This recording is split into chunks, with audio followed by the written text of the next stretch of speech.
Andrew McCart, IFLTV, delighted to be joined by promoter Eddie Hearn. Eddie, I loved what you just did there. I loved the intenseness that you gave it. You paused, let it simmer a little bit, and then asked your questions. I mean, that was perfect. I loved that. Yeah, it was good. You just got to keep evolving and doing different stuff. I mean, I feel like I like press conferences, and everyone does them, don't they? I mean, and the one ability that I've got, I think, is the ability to do that, and I don't think other people have. So I've got to use what I've got, and if I can help the build up, and it's more about kind of, you've got to build the narrative of the show. You've got to show people who these people are, what it means to them, what they're thinking, show the intensity, and I think if you watch that, you're excited for the fight, and you understand more about the fight, and you understand more about the mindset behind these two fighters. So yeah, just trying different stuff really, and I enjoyed it. I thought both guys spoke very well, and it's a brilliant fight. It's not like we're trying to, polish a turd. This is a proper fight. 140 pound, one of the best fights in the division, number one v number two, and looking forward to not just a great fight next Saturday, but a great undercard and a great night of boxing in Manchester.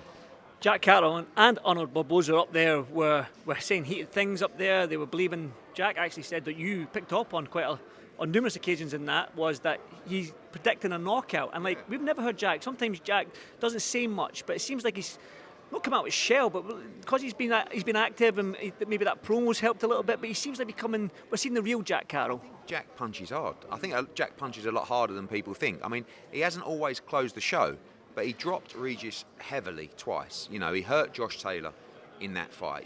He had Linares out on his feet, and many other fighters as well. So, but can he close the show against Barbosa? I mean, it's a bold claim, but I've never really heard him say that before. So I think he's got the bit between his teeth. I think he's starting to really fancy himself now as a real world-class fighter, which he is. I mean, when you look at the victories and the run he's on, you have to say one of Britain's top pound-for-pound fighters. And, he's got a chance to do it all again next Saturday. What's the script with Teofimo Lopez? Do you believe that one of them will get elevated? Because Teo, what he says on Twitter, and the next thing, he's moving up and all this sort of thing. So there's a very good chance that Teo could move up, get stripped, fight Hitchens. I don't know. I mean, ultimately, if he doesn't fight the winner of this fight, it's likely he's going to get stripped, unless he maybe fights a Hitchens in a unification or something like that. So the winner of this fight is in a tremendous position. I mean, will become interim world champion and may end up becoming full world champion. They'd both rather fight Teofimo, but this is a tremendous spot for both guys. I'm going to be here next week. I'm looking forward to it. But talk to me about Pat Brown. I mean, I've only ever seen Johnny Fisher. That's like a Johnny Fisher-esque type fan base. Those fan bases get built, right? So Johnny Fisher built his fan base. I mean, he turned pro really in fight camp, which weren't the best but even when he was starting out, he was doing it went 300, 500, 800, 1200, 1500. It went like that. Pat Brown has ordered 2,000 tickets for his debut. It's a 6-rounder. And by the way, it's actually quite a tough fight. Obviously, he's a big favourite to win, but I've never seen anything like that before. I mean, we're in the Altrincham Ice Arena. It holds 3,000. It's going to be completely banged out. So it's a next gen. And I've just, this is the start of the journey. You expect, when Josh Warrington, who would sell 2,000 out of his hand, like Pat is, but that took him winning a world championship. When Josh started, he was selling 200, 300. And then the city got behind him, and then the story got behind him. Then he had some big fights, and he won a world championship. This is, I've never seen a ticket seller like this before. And the kid can fight like fuck. He is a serious fighter, serious puncher, serious pedigree. And I think this is the new big star of British boxing, Pat Brown. But, yeah, March 28th, let's get the ball rolling. But wait till you see the atmosphere. It is mental. And it's support like I've never seen. Tell you what, we'll commend you on the undercards for February 15th, Belfast, March 28th. I mean, you've upped your game from the last couple of years. I mean, look, I think sometimes you look at a card in depth, like on BoxRec, and you go, that ain't great. Not mine, but sometimes mine.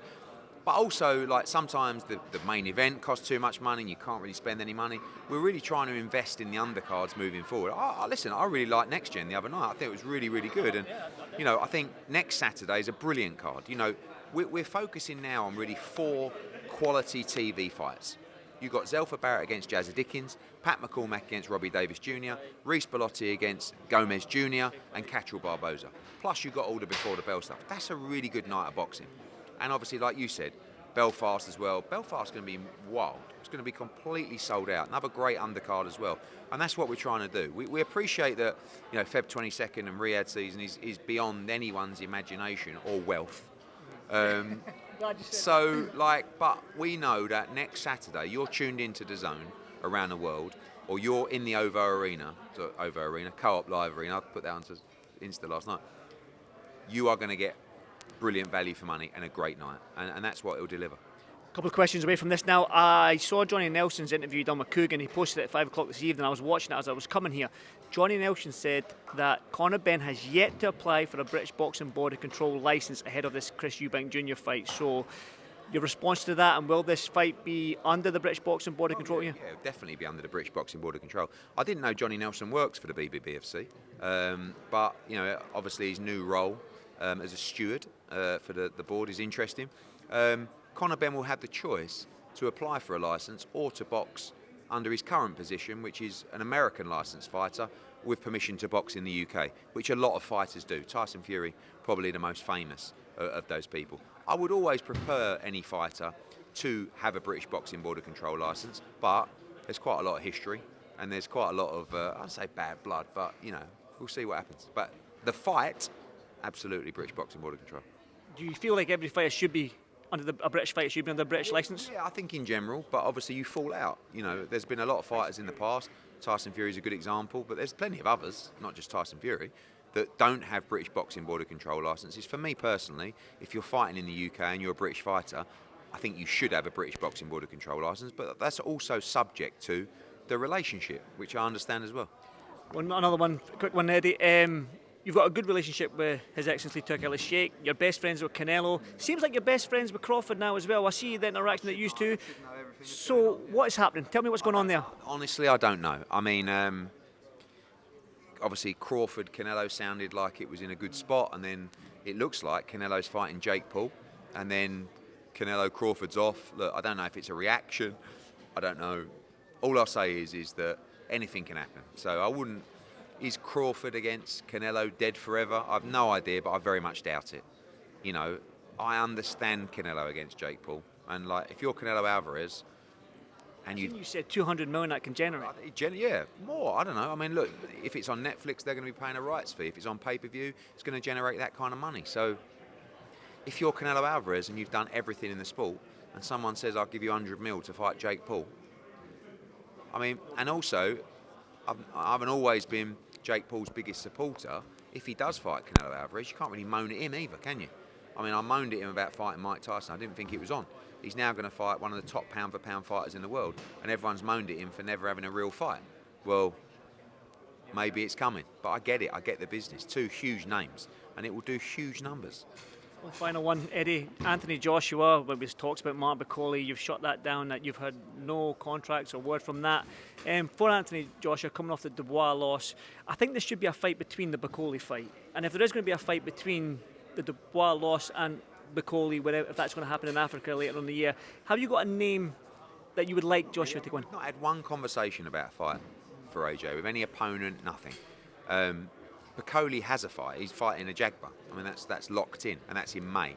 And we're going to fight probably May or June. So, I don't know. I mean, obviously we want the winner of Dubois against Parker. That's what we'd like. In an ideal world, Tyson Fury would pick up the phone and say, "I'm back." Deontay Wilder, the winner of Zhang Kabayel. I don't know. We're pretty chilled at the moment, to be honest with you. We know we're going to fight in the summer, and after Feb 22nd, we will start making our approaches and locking the opponent. Eddie, I'll be here next week. I'm looking forward to it, and I'll see you in the next one. Thanks, Eddie. Thank you.